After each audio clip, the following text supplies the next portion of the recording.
Hi there once again, everyone. I've taken a slightly longer than average interval to report back since the last bulletin. I was just waiting for some extra data to form a more complete picture of what's going on.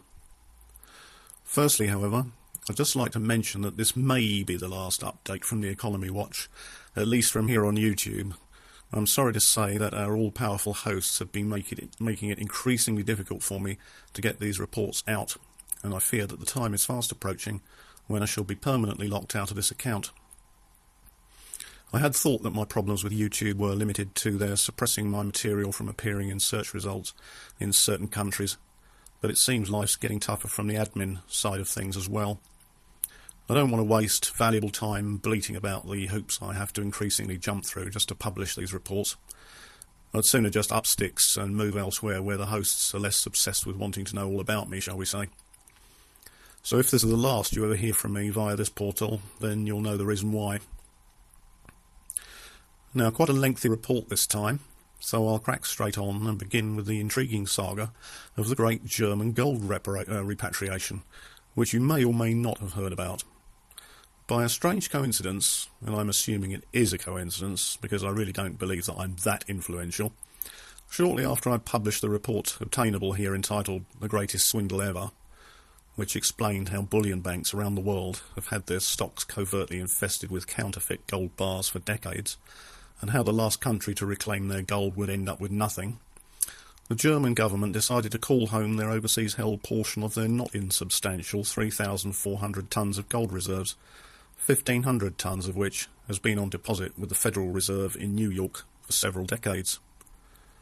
During the Cold War, the Germans feared that any Russian invasion would result in the seizure of their bullion, so it made perfect sense at the time to hold the gold out of Russia's grasp, and the America of the mid-20th century seemed like by far the safest place for it.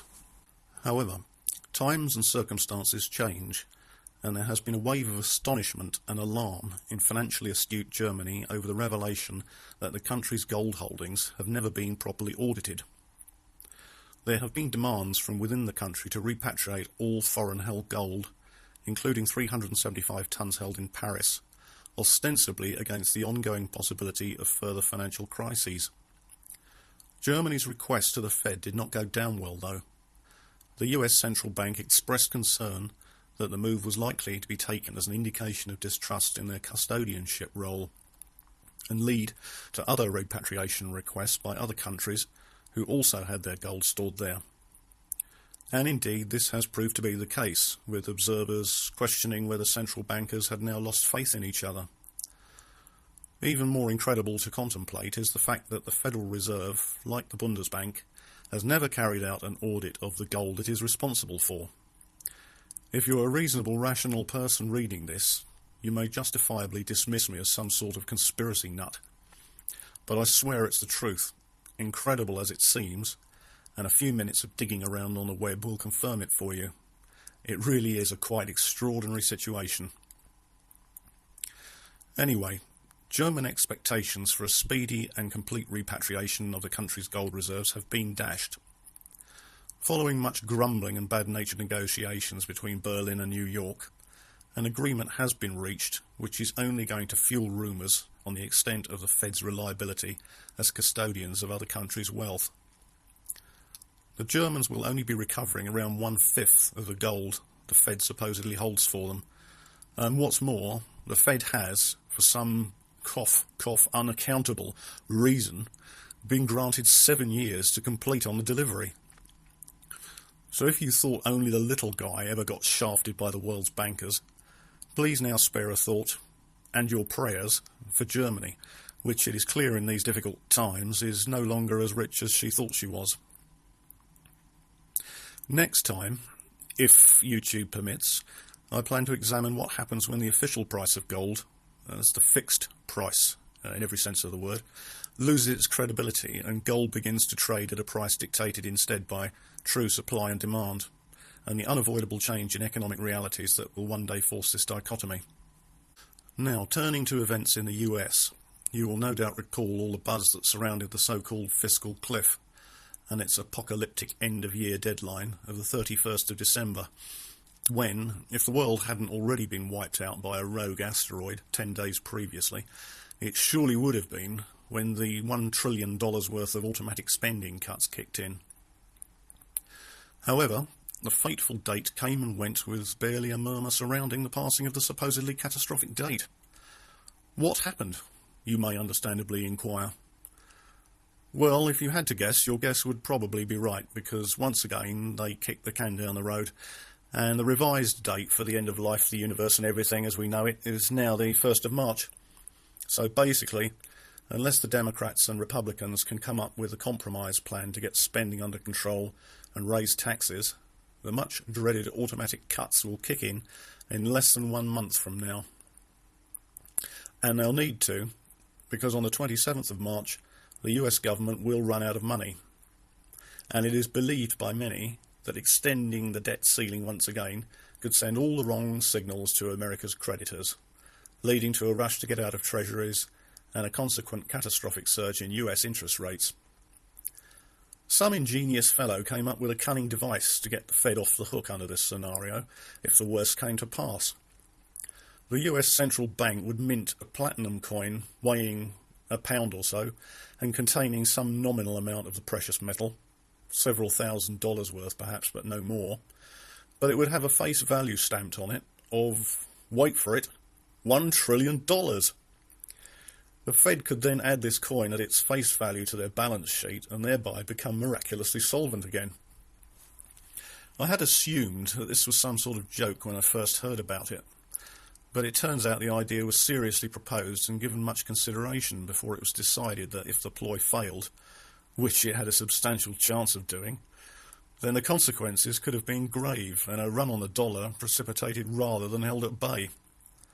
Nevertheless, you have to admire the creative thinking of some people, don't you? Seriously though, the US's massive debt is bound to become unserviceable at some point in the not too distant future, since each taxpayer in the country is now on the hook to the tune of approximately $1 million per head in unfunded liabilities, and you just have to wonder when the markets will finally get around to doing some sums and wake up to the fact that the world's biggest Ponzi scheme has finally hit the buffers. Word on the web is that the US will start a major war as one of its vanishingly few remaining options to extricate itself from the inevitable abyss. The obvious target for such aggression would be China, of course, holding so many treasury bills and likely to kick up a stink and a half about default. Once again, only time can tell, but that time is now fast running out.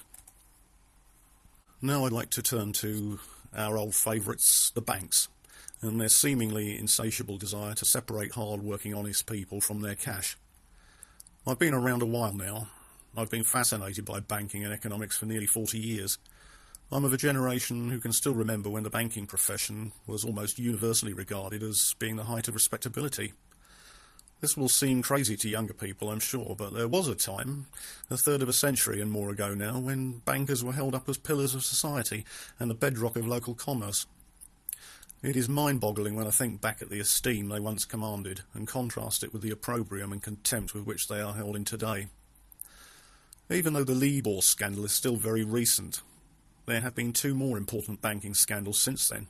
One just freshly made public, the other, until today, largely unexposed.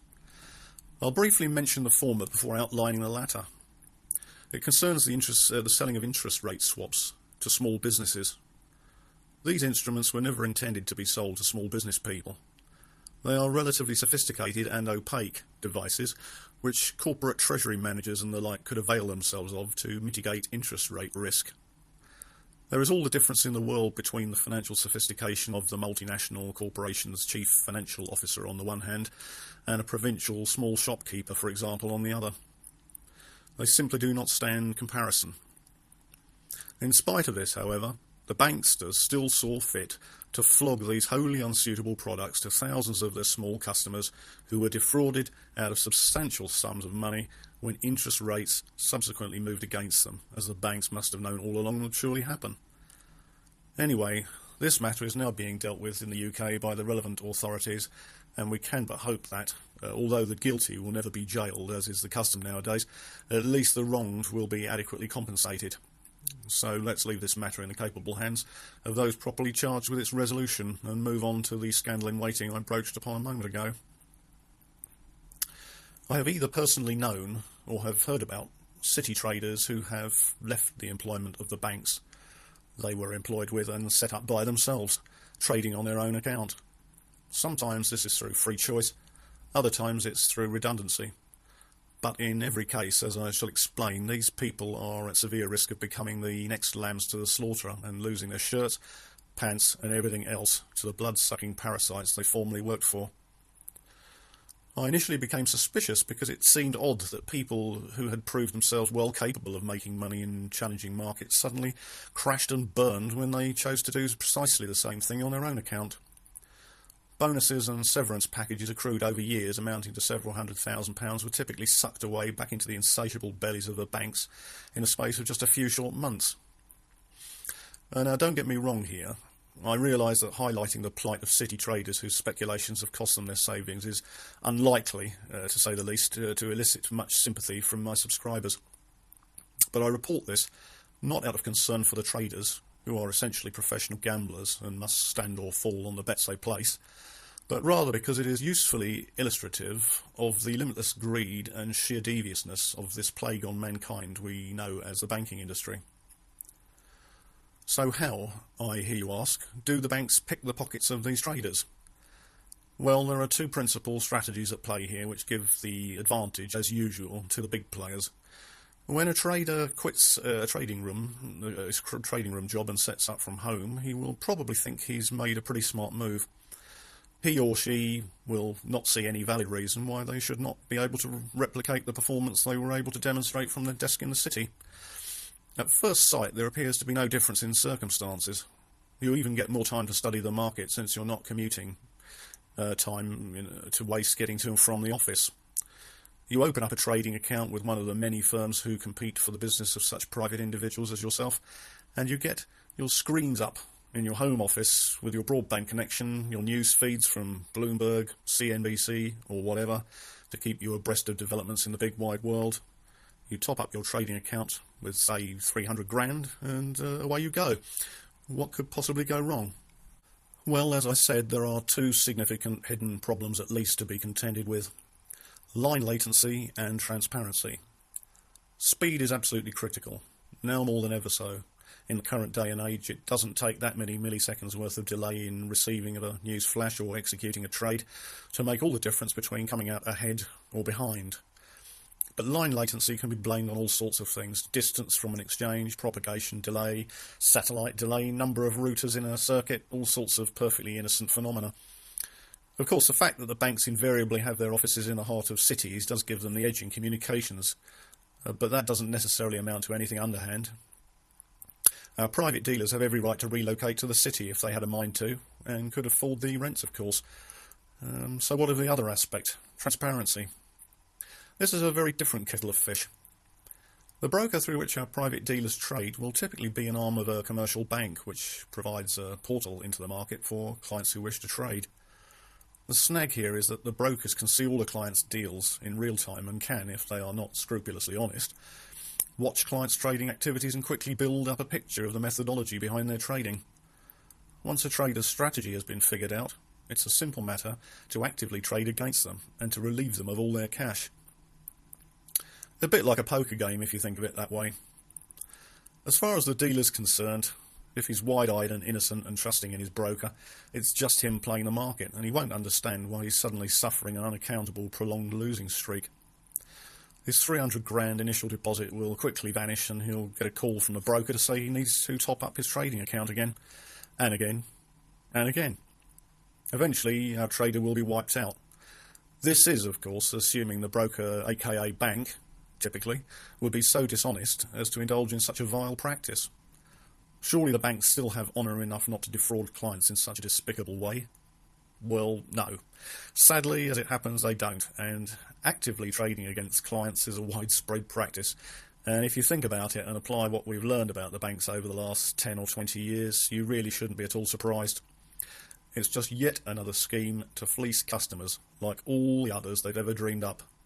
There really does seem to be no end to it, and their sheer greed really is insatiable. Here's a parting thought for you until the next time, if there is one. If only our crooked governments had hung out all the bankers to dry back in 2007 and solely rescued the depositors, we'd have been well back on the road to recovery by now, instead of facing years more uncertainty and misery. Bye for now.